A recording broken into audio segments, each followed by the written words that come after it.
Hello everyone, welcome to my YouTube channel. आज के इस वीडियो में हम WBC और प्लेटलेट से रिलेटेड क्वेश्चंस देखेंगे। तो चलिए वीडियो को स्टार्ट करते हैं।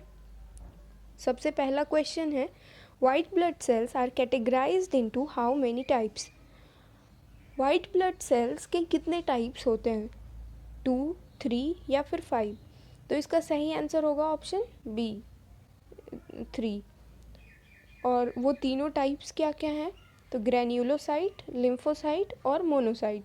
और ग्रैन्युलोसाइट के अंदर 3 तरह के सेल्स होते हैं, बेसोफिल, ईसनोफिल एंड न्यूट्रोफिल। और लिम्फोसाइट 2 तरह का होता है, टी लिम्फोसाइट और बी लिम्फोसाइट। और मोनोसाइट का कोई टाइप नहीं होता है। इस फिगर में दिख रहा है जैसा कि ये मोनोसाइट है, ये ईसनोफिल, बेसोफिल और ये न्यूट्रोफिल्स है, और ये दोनों टी और बी लिम्फोसाइट्स है। तो ये तीनों ग्रैन्युलोसाइट का टाइप है, ये मोनोसाइट है और ये लिम्फोसाइट है। इस स्लाइड में आपको दिख रहा है कि न्यूट्रोफिल्स का अमाउंट 40 to 60% होता है और बेसोफिल का अमाउंट 0 to 1% होता है। तो सबसे ज़्यादा WBC में सबसे ज़्यादा अमाउंट न्यूट्रोफिल्स का होता है हमारी बॉडी में और सबसे कम बेसोफिल्स का। अगला क्वेश्चन देखते हैं,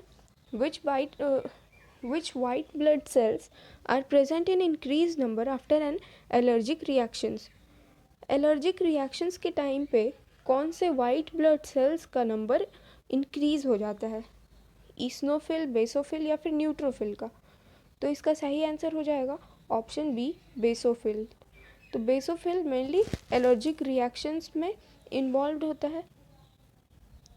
चलिए अगला क्वेश्चन देखते हैं, which white blood cells respond to the infections caused by parasites. कौन सा वाइट ब्लड सेल पैरासाइट्स के कारण जो इन्फेक्शन होता है उसके अगेंस्ट में रिस्पॉन्ड करता है? ईसनोफिल, बेसोफिल या फिर न्यूट्रोफिल? तो इसका सही आंसर होगा ऑप्शन ए, ईसनोफिल। जैसे कि कोई भी पैरासिटिक डिजीज़ आप देख सकते हैं, जैसे मलेरिया हो गया या डेंगू हो गया या फिर कोई भी पैरासाइट्स के कारण जो डिजीज़ होता है उसमें जब डिजीज़ होता है, जब पैरासिटिक इन्फेक्शन होता है तो ईसनोफिल का अमाउंट बढ़ जाता है।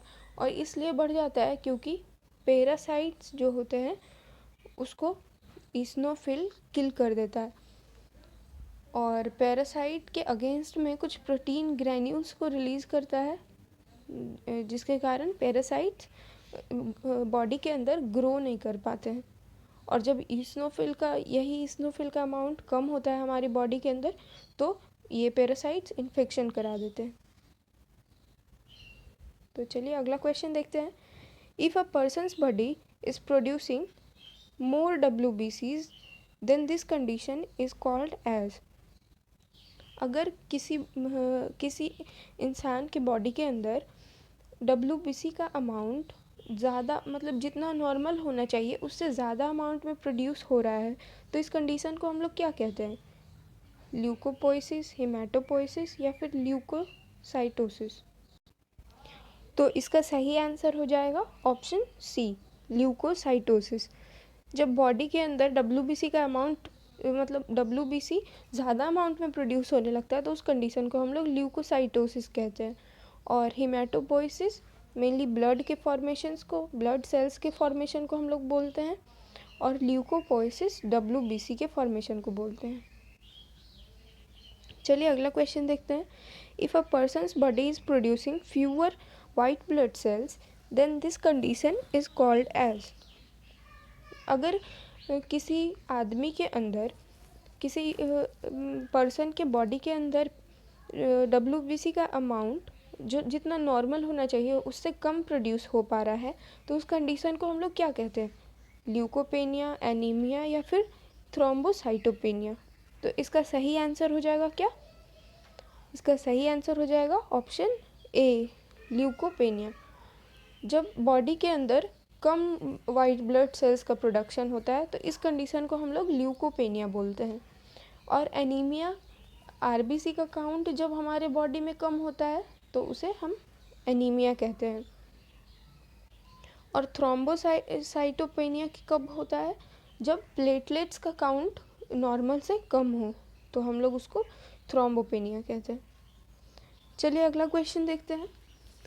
विच among the following white blood cells are phagocytic in nature? इनमें से कौन सा वाइट ब्लड सेल है कि जो कि फैगोसाइटिक नेचर का होता है? फैगोसाइटिक मतलब क्या होता है कि फॉरेन पार्टिकल्स को डाइजेस्ट करने का टेंडेंसी। तो इस क्वेश्चन का सही आंसर क्या होगा? न्यूट्रोफिल होगा, मोनोसाइट होगा या फिर बोथ ए एंड बी होगा? तो इसका सही आंसर हो जाएगा option C, both A and B. Neutrophil और मोनोसाइट दोनों टाइप के सेल्स फैगोसाइटिक नेचर के होते हैं, जो फॉरेन पार्टिकल्स कुछ भी हमारे बॉडी के अंदर एंटर कर जाता है किसी तरह, जैसे कि बैक्टीरिया हो गया, डस्ट हो गया, वायरसेस हो गया, कुछ भी फॉरेन पार्टिकल जो हमारे बॉडी के अंदर एंटर कर चुका है, उन सबको ये दोनों डाइजेस्ट कर देते हैं, न्यूट्रोफिल्स और मोनोसाइट। चलिए अगला क्वेश्चन देखते हैं। Which blood cells prevent bleeding by forming clot? कौन सा ब्लड सेल्स हमारे अंदर अगर कहीं पे कट हो चुका है, बॉडी में कहीं पे कट हुआ है, तो वहाँ से ब्लीड होता है, तो उस ब्लीड को रोकने का काम करता है? प्लेटलेट्स, आरबीसी या डब्ल्यूबीसी? तो डब्ल्यूबीसी तो नहीं होगा, क्योंकि ये मेनली इम्यून रिस्पॉन्स के लिए रिस्पॉन्सिबल होता है, और डब्ल्यूबीसी का काम तो ऑक्सीजन और CO2 को कैरी करना होता है। तो इसका सही आंसर हो जाएगा option A, platelets. Platelets clot का फॉर्मेशन करता है। चलिए अगला क्वेश्चन देखते हैं। Life span of platelets is? तो प्लेटलेट्स का लाइफ स्पैन क्या होता है? 120 to 130 डेज, 30 to 35 डेज या फिर 8 to 10 डेज? तो इसका सही आंसर हो जाएगा option C, 8 to 10 days. 8 to 10 days के अंदर प्लेटलेट्स का डेथ हो जाता है, मतलब जब से वो प्लेटलेट्स का फॉर्मेशन हुआ और उसके डेथ तक में 8 to 10 डेज का टाइम लगता है। इसी को हम लोग लाइफ स्पैन बोलते हैं। चलिए अगला क्वेश्चन देखते हैं। Normal platelets count in blood is? तो बॉडी के अंदर नॉर्मल प्लेटलेट्स का काउंट कितना होना चाहिए? तो यहाँ पे ये ऑप्शंस सेल्स पर माइक्रोलीटर दिया हुआ है, मतलब कि 1 माइक्रोलीटर ब्लड के अंदर कितने प्लेटलेट्स होंगे। तो ऑप्शन ए है 1.5 to 4.5 लाख, 47 to 61 लाख या फिर 4500 to 11,000। तो इसका सही आंसर होगा ऑप्शन ए, 1.5 to 4.5 लाख। मतलब कि 1 माइक्रोलीटर ब्लड के अंदर 1.5 to 4.5 लाख सेल्स होनी चाहिए। अगर 1.5 लाख से कम होता है तो इस कंडीशन को हम लोग थ्रोम्बोसाइटोपेनिया बोलते हैं, और 4.5 लाख से भी ज़्यादा नहीं होना चाहिए हमारी बॉडी में, ये भी हमारे लिए हार्मफुल होगा। और 47 to 61 लाख आरबीसी का काउंट हमारे बॉडी के अंदर नॉर्मली होना चाहिए। 47 लाख से कम नहीं होना चाहिए और 61 लाख से ज़्यादा नहीं होना चाहिए। 47 to 61 लाख के बीच में हो सकता है।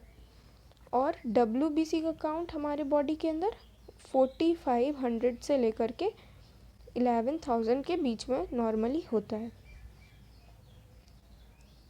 जैसा कि स्लाइड में आपको दिख रहा है, सबसे ज़्यादा अमाउंट आरबीसी का होता है और सबसे कम अमाउंट डब्ल्यूबीसी का, और उसके बीच में होता है प्लेटलेट्स।